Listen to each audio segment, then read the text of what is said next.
ગુજરાતની જીવાદોરી સમાન સરદાર સરોવર નર્મદા ડેમ જે સિઝનમાં પ્રથમવાર સંપૂર્ણ ભરાયો છે।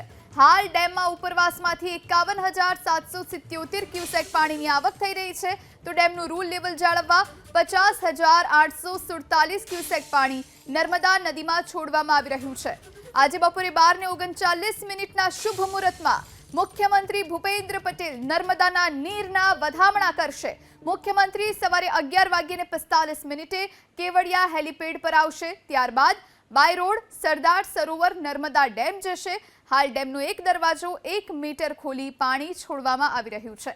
આ વિશે વધુ જાણકારી માટે સંવાદદાતા કનકસિંહ ફોન લાઈન પર જોડાયા છે। કનકસિંહ, સિઝનમાં પહેલીવાર ગુજરાતની જીવાદોરી સમાન સરદાર સરોવર ડેમ ઓવરફ્લો થયો છે।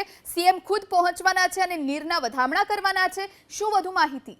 ખાસ કરીને આપણે જણાવ્યું કે નર્મદા ડેમના જે ઉપરવાસના જે મધ્યપ્રદેશના જે ડેમો છે, ડેમોમાંથી અવિરત પાણી છોડવાની સાથે